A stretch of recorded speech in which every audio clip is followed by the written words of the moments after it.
इंसानों की एक ऐसी गलती जिससे वो नर्क का दरवाज़ा खोल देते हैं और उस दरवाजे से निकल कर आते हैं खौफनाक दरिंदे जो कि बाहरी दुनिया से इंसानों को पकड़कर अपनी दुनिया में ले जाते हैं। लेकिन वो इंसानों के साथ क्या करते हैं और आखिर इंसान किस तरह से इनसे बचेंगे, चलिए जानते हैं आज की इस कहानी से जिसका नाम है डेविल विलो। कहानी की शुरुआत होते ही हमने एक छोटे से टाउन को देखा जहाँ की कोल माइनिंग का काम होता था। यहाँ कोल माइनिंग का जो कॉन्ट्रैक्टर है जिसका नाम सुकमैन है, वो अपने बेटे डेविड के साथ यहाँ काम करने आया। तभी वो कहता है कि डैड मैं अपने टूल पीछे ही भूल गया, और जब वो उन्हें लेने के लिए जाता है तो एक क्रीचर उसे अंदर खींच लेता है। सुकमन अपने बेटे की चीख सुनकर उसे बचाने गया, लेकिन उस क्रीचर ने उस पर भी हमला करके उसे जमीन पर गिरा दिया। इसके बाद हमें उस क्रीचर के सिर्फ दहाड़ने की आवाज सुनाई देती है जो कि काफी डरावनी थी। अब दरअसल यहाँ पर माइनिंग होती थी जिस वजह से वो क्रीचर जमीन की गहराइयों से ऊपर आ गया था, जिसने कि सुकमन पर हमला करके उसे तो पैरालाइज कर दिया, लेकिन वो उसके बेटे को अपने साथ ले गया। अब इसके बाद कई साल बीत जाते हैं, जिसके बाद हमने एरियन नाम की एक एडवेंचरर को देखा और इस लड़की को कुछ साइंटिस्ट की टीम को उसी टाउन में ले जाने का काम मिला था जहां कई साल पहले वो क्रीचर देखा गया था। इसलिए वो उस माइन और उस हादसे के बारे में रिसर्च करने लगी, जिससे उसे पता लगा कि उस टाउन को तो मैप से ही हटा दिया गया है। इसीलिए वो उस टाउन के कुछ पुराने आर्टिकल्स पढ़ने लगी, जिसमें उसे पता लगा कि उस माइन में आग लगी थी जिसमें बहुत सारे लोगों की जानें चली गईं और वहां पर कई सौ लोग गायब हो गए। बाद में उस माइन को तो बंद कर दिया गया, लेकिन लोगों का ऐसा मानना है कि वहां पर इस सब की वजह कुछ और ही है जिसके बारे में किसी को कुछ नहीं बताया गया। इसके बाद एरन डेरन नाम के उसी साइंटिस्ट को मिली जो कि अपनी टीम में 3 और लोगों को लेकर उस माइन की तरफ बढ़ने लगा। खैर अब ये लोग उस टाउन में पहुंच जाते हैं, जिसके बाद एरन एक लोकल स्टोर में गई। अब एरन उस शॉपकीपर से माइन तक जाने का रास्ता पूछती है, लेकिन वो कहता है कि कौन सी माइन, यहाँ कोई माइन नहीं है। एरन समझ गई कि ये झूठ बोल रहा है। उस आदमी ने कहा कि तुम जिस रास्ते से आए हो तुरंत उससे वापस लौट जाओ। और जब ये लोग यहाँ से जाने लगे तो उसने किसी से कॉल करके कहा कि यहाँ कोई प्रॉब्लम है। अब एरन अपने साथियों के साथ जब आगे बढ़ने लगी तो उसने देखा कि कोई कार इनका पीछा कर रही है, तो इसीलिए वो माइन की तरफ ना जाकर वापस जाने वाले रास्ते पर चली गई। तो इसीलिए उस कार ने इनका पीछा करना भी बंद कर दिया। और जब वो कार यहाँ से चली गई तो एरियन माइन की तरफ जाती है और जल्द ही ये लोग उस गेट तक आ पहुंचे जिसके अंदर वो माइन थी। इस जगह को पूरी तरह से अबेंडेंड कर दिया है। साथ ही गेट पर हाई वोल्टेज करंट होता है, जिसका मतलब था कि इसके अंदर जाना सख्त मना है। लेकिन एरियन एक पेड़ के सहारे अपने सभी साथियों को अंदर ले गई। रात होने पर ये लोग एक जगह बैठकर बातें करने लगे, जहाँ पर डेरन ने बताया कि पहले यहाँ एक टाउन था जो कि अचानक से ही लापता हो गया। यहाँ पर जरूर कोई बड़ा हादसा हुआ होगा। लेकिन उसके साथ जो उसका साथी था वो कहता है कि मुझे नहीं लगता कि यहाँ पर पहले कभी कोई टाउन था, बल्कि अमेरिकन सरकार यहाँ कोई रिसर्च कर रही थी और उस दौरान यहाँ एक बड़ा हादसा हुआ जिसमें कि बहुत सारे लोग मारे गए। और बाद में अमेरिकी सरकार ने ये झूठी खबर फैला दी कि यहाँ आग लगी थी, लेकिन सच्चाई कुछ और है जिसका पता हमें लगाना होगा। वहीं दूसरी तरफ टाउन के लोग, जिसमें एक सुकमन भी है, और सुकमन वही आदमी है जिसके बेटे का कई साल पहले उस क्रीचर ने शिकार कर दिया था। अब अगली सुबह हमने एरियन, डेरन और उसके बाकी 3 साथियों को देखा जो कि लगातार आगे बढ़ते जा रहे थे। लेकिन तभी एक जगह आकर उन्होंने देखा कि जमीन के नीचे से धुआं निकल रहा है। वो यहाँ इस जमीन के सैंपल लेने लगे, लेकिन तभी वो कार जो एक दिन पहले इनका पीछा कर रही थी वो फिर से यहाँ पर आ जाती है, जिसे देखकर ये लोग छिप जाते हैं। लेकिन जब वो कार चली गई तो ये लोग आगे बढ़ने लगे।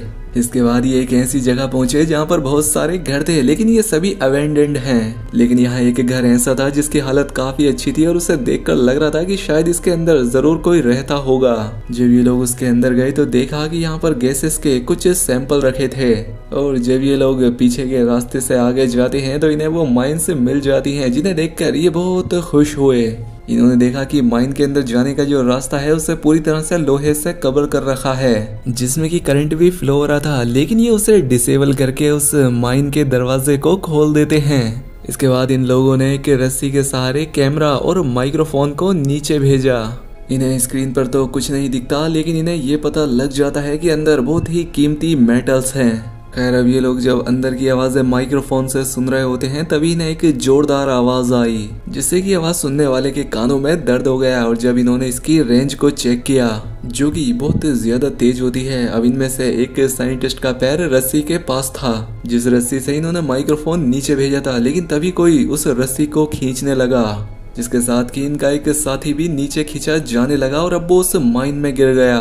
ये नीचे देखने की कोशिश करते हैं लेकिन वहाँ काफी अंधेरा था, इसलिए ये वहाँ कुछ भी नहीं देख पाते और ना ही कोई आवाज आती है। इसीलिए एरन जो कि इनकी गाइड है वो एक साथी साइंटिस्ट के साथ नीचे चली गई। यहाँ आकर उसने देखा कि चारों तरफ गैसेस हैं, साथ ही उस दरिंदे की भयानक आवाजें आने लगी जिससे वो समझ जाती है कि ये जगह खतरनाक है। वहीं हमें दिखाया गया कि वो गाड़ी जो कि 2 दिन से इनका पीछा कर रही थी वो भी इस जगह पर पहुंच गई, जिससे कि एक लोकल आदमी बाहर निकल कर आया और वो ये देखकर बहुत गुस्सा हो गया कि इन गधे लोगों ने उस माइन का रास्ता खोल दिया है।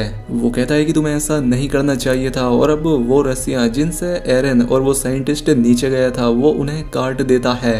दरअसल ये नहीं जानता था कि नीचे 2 लोग अभी भी जिंदा हैं, लेकिन जब एरन देखती है कि एक रस्सी को किसी ने काट दिया है तो वो समझ गई कि ऊपर जरूर कुछ गड़बड़ है। अब इससे पहले वो लोकल आदमी दूसरी रस्सी भी काटा कि डेरन ने उसे मारकर बेहोश कर दिया, इसलिए वो बची हुई एक रस्सी के सहारे ऊपर तक आ गई। एरन ने ऊपर आकर बताया कि नीचे जो आवाजें हैं वो किसी बहुत ही बड़े दानव, किसी क्रीचर की हैं, तो इसीलिए हमें यहाँ से निकलना होगा। और अब ये लोग उस लोकल आदमी को यही बेहोश छोड़कर उसकी गाड़ी लेकर यहाँ से निकल दिए।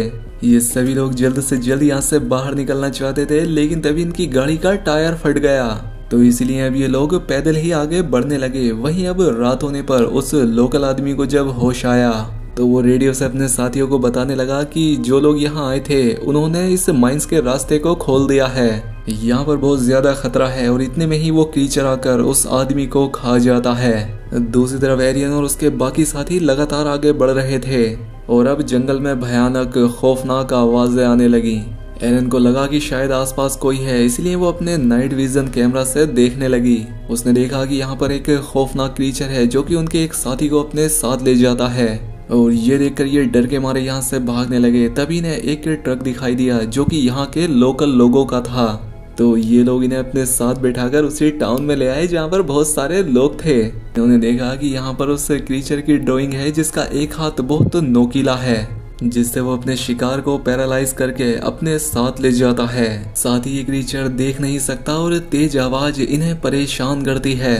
सुखमन ने इन्हें बताया कि हम माइनिंग कर रहे थे और ऐसा करते हुए हम धरती के उस हिस्से तक जा पहुंचे जहाँ पर कि ये खौफनाक क्रीचर रहा करते थे। इनकी तादाद वहाँ लाखों में है। ये क्रीचर ऊपर आने लगे, इसीलिए हम लोगों ने माइंस में आग लगा दी और सभी बाहर आने वाले रास्तों को हमेशा के लिए बंद कर दिया।